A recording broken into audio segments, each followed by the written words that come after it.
Hi guys, welcome to Whelan Cameras, and today we'll be looking at 6 things to consider when buying a microphone.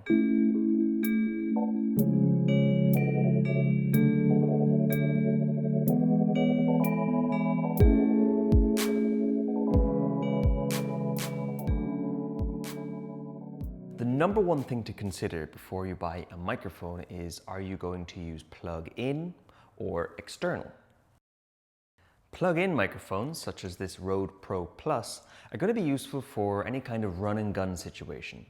Anything where you're making a vlog or maybe a documentary and you don't have time to be checking every little detail when it comes to your audio setup. These kind of microphones plug straight into your camera, so you don't need to do any tedious syncing up afterwards or any kind of file management, and everything that your microphone hears, your camera's going to hear. External mics, on the other hand, are great if you want a more robust audio setup.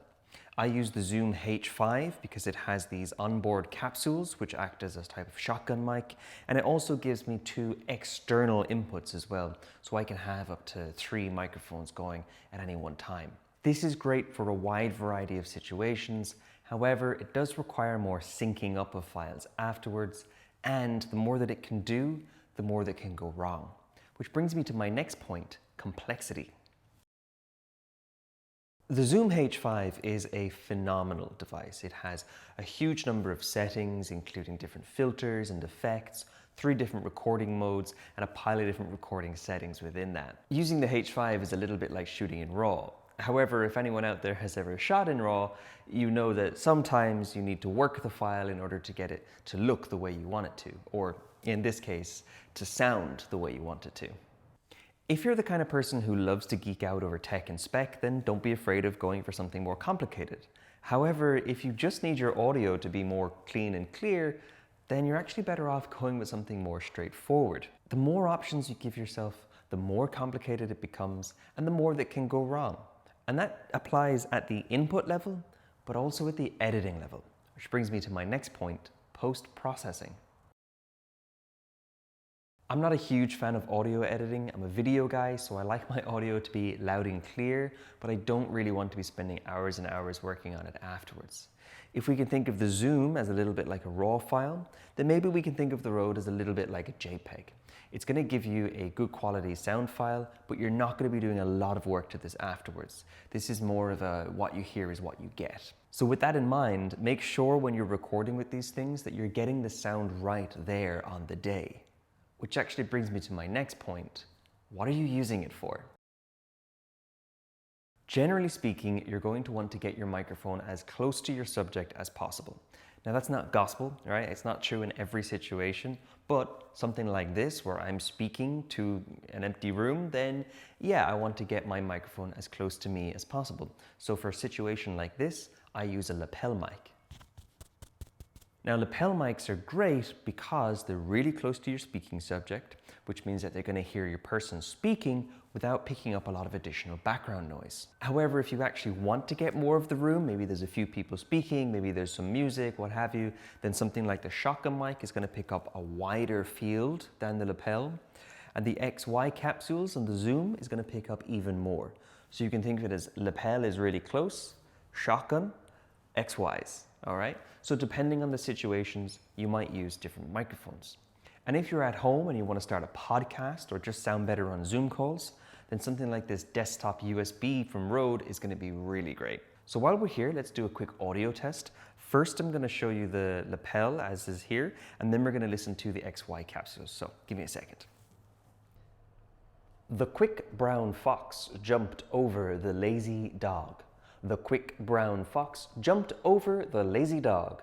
The quick brown fox jumped over the lazy dog. The quick brown fox jumped over the lazy dog.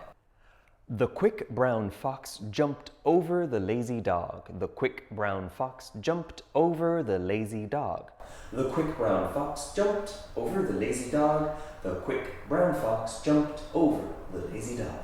So you can really hear the difference in how that lapel and the Zoom capsules sound. Now, bearing in mind, it's the same system. This is all going into the one device, but the lapel, because it's so close to me, doesn't capture any of the room sound, whereas the X and Y capsules placed quite far away is capturing all of that room. Now, something else that you can bear in mind here is you could get a similar effect from these capsules by just bringing the microphone closer. So I'm going to do that now. The quick brown fox jumped over the lazy dog. The quick brown fox jumped over the lazy dog. The quick brown fox jumped over the lazy dog. The quick brown fox jumped over the lazy dog. So you can really hear the difference there between the capsules and the lapel mic, and that really highlights the differences between microphone types, proximity of microphone to your speaker, and then also, of course, the location. Now, the same is true for the Rodes. You've got your Rode video mic, which is going to be placed on your camera, probably quite far away from your subject speaking, versus, say, a lapel mic, which is going to be really close. And if you'd like to see an in-depth comparison of these different products, let me know in the comments and I will definitely do some videos on that. Now, although of course you have to pay attention to proximity and microphone types, there is of course one other factor that you have to consider, and that is price. So as always with everything in camera gear, when it comes to price, obviously it does have an impact. However, a lot of what we have in store here, you're not looking at a difference in quality when it comes to the different prices. More so what you're looking at is different features. Let me explain that with some of the Zoom products. So here we have the Zoom H1N.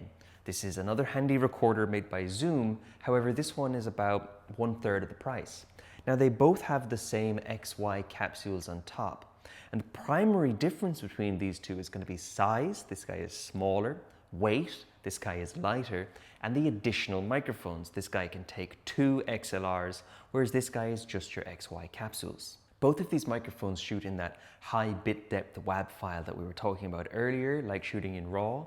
However, the primary difference is that this guy gives you the XY capsules, and this guy gives you the XY capsules and the additional external microphones. So if you're the kind of person who likes to geek out over these things, or you think that you're going to really need all of those additional features, by all means, go for the H5. It's an amazing piece of kit and it'll serve you really well.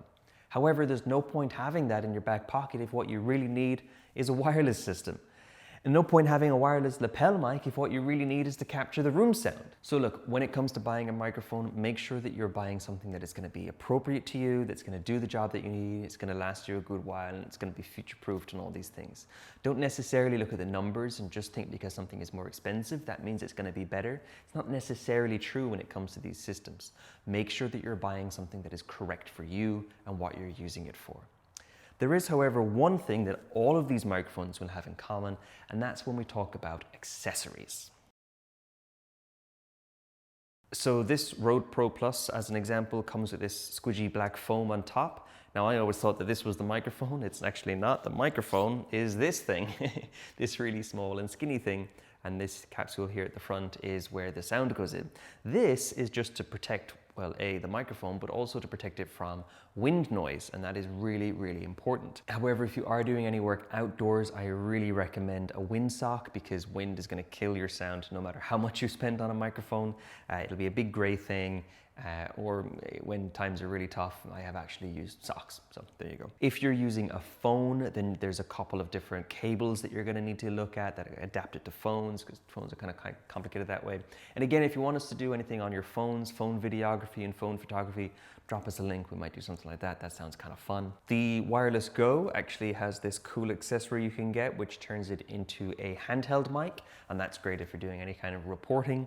And when I'm here in the studio, I often use a little Manfrotto tripod, a little Pixie tabletop thing, which just props it up at an angle so I can keep an eye on my levels while I work. We did a whole video on different types of tripods, so make sure to check that out on our YouTube page. And of course, like everything else, there's a whole bunch of different boxes and things and pouches you can get, which keep these things safe and secure. So make sure you have a good look at all the different accessories that you can get, because all these things will help to add to your system as you go along. So there you go, guys, 6 things to consider when buying a microphone. I hope that was useful to you, that you learned something. If you have any questions, queries, or anything like that, drop us a line. We're on Facebook, Instagram, email. You can phone us, and when it's possible, pop back in store. We're always happy to help. Thanks very much.